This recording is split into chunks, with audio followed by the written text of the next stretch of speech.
Assalamualaikum warahmatullahi wabarakatuh. Berjumpa lagi dengan Pak Yatno, anak-anakku semuanya dimanapun berada. Semoga dalam keadaan sehat walafiat bersama keluarga. Untuk kali ini bersama Pak Yatno dalam mata pelajaran PPKN, kita akan bersama-sama mempelajari materi sistematika Undang-Undang Dasar Negara Republik Indonesia tahun 1945. Tapi sebelumnya marilah kita awali dengan berdoa baca basmalah bersama. Bismillahirrahmanirrahim. Terima kasih, dengan baca basmalah kita pembahasan materi kali ini dari awal sampai akhir akan dapat berjalan dengan lancar, dan anak-anakku semuanya harapan saya akan menjadi lebih paham dan jelas tentang materi kali ini. Lanjut, kita bahas tentang sistematika Undang-Undang Dasar Negara Republik Indonesia tahun 1945.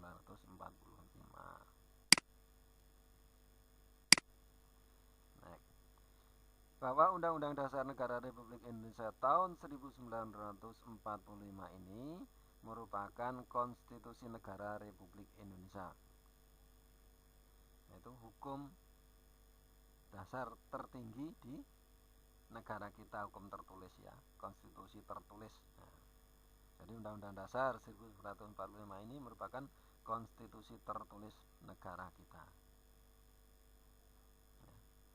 Konstitusi ada dua, konstitusi tertulis dan tidak tertulis. Undang-Undang Dasar 1945 contoh dari konstitusi tertulis ya. Kalau konstitusi tidak tertulis, ada yang tahu? Disebut apa? Konvensi. Itu konstitusi tidak tertulis. Kebiasaan penyelenggaraan tata negara yang terpelihara dengan baik. Contohnya di negara kita, pidato presiden pada tanggal 16 Agustus di hadapan sidang DPR RI. Itu konstitusi tidak tertulis, konvensi namanya. Selalu dilakukan. Undang-Undang Dasar 1945 ini yang merumuskan atau dirumuskan pada sidang kedua BPUPKI, yakni pada tanggal 10 sampai 17 Juli 1945 oleh BPUPKI, Badan Penyelidik Usaha-Usaha Persiapan Kemerdekaan Indonesia. Ini yang merumuskan Undang-Undang Dasar Negara Republik Indonesia. Pada pembahasan yang lalu sudah anak-anakku kenal nama lain dari BPUPKI apa? Bahasa Jepangnya Dokuritsu Jumbe Chosokai. Kalau PPKI Dokuritsu Jumbe Iinkai. Kita setelah proklamasi kemerdekaan oleh Bung Karno dan Muhammad Hatta itu belum memiliki konstitusi, belum memiliki undang-undang dasar. Karena apa? Karena baru sehari setelah proklamasi itu Undang-Undang Dasar Negara Republik Indonesia tahun 1945 baru ditetapkan, yaitu sehari setelahnya proklamasi, yaitu tanggal 18 Agustus oleh PPKI. Kan PPKI selesai membentuk tugasnya untuk Undang-Undang Dasar, dibubarkan, kemudian ganti PPKI. Baru sidang pada tanggal 18 Agustus. Salah satu hasil sidangnya PPKI kala itu yaitu menetapkan atau mengesahkan Undang-Undang Dasar Negara Republik Indonesia tahun 1945 yang disusun oleh BPUPKI itu tadi. Itu ya. Lanjut, next. Kemudian kita menginjak pada sistematika Undang-Undang Dasar Negara Republik Indonesia tahun 1945 atau konstitusi pertama negara Republik Indonesia. Jadi Undang-Undang Dasar 1945 ini merupakan konstitusi yang pertama negara kita, negara Indonesia, Republik Indonesia. Apa susunan sistematikanya dari Undang-Undang Dasar Negara Republik Indonesia tahun 1945 ini? Yang pertama, isinya ringkasnya adalah adanya pembukaan, batang tubuh, dan penjelasan. Pembukaan itu sendiri terdiri atas apa? 4 alinea ya. Pada alinea keempat itu berisi tentang dasar negara. kita, yaitu rumusan yang benar tentang Pancasila. Kemudian batang tubuh. Batang tubuh ini terdiri atas 16 bab, 37 pasal, 49 ayat, 4 pasal aturan penilaian dan 2 ayat aturan tambahan.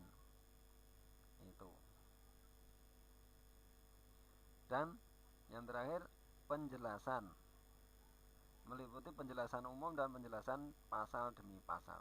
Itulah sistematika Undang-Undang Dasar Negara Republik Indonesia tahun 1945, terdiri dari satu pembukaan, batang tubuh, dan penjelasan.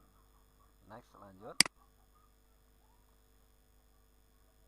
Sejalan dengan perkembangan zaman sampai saat ini, Undang-Undang Dasar Negara Republik Indonesia tahun 1945 ini telah diamandemen, ya. Diamandemen 4 kali, sampai 4 kali diamandemen. Yaitu pada tahun 1999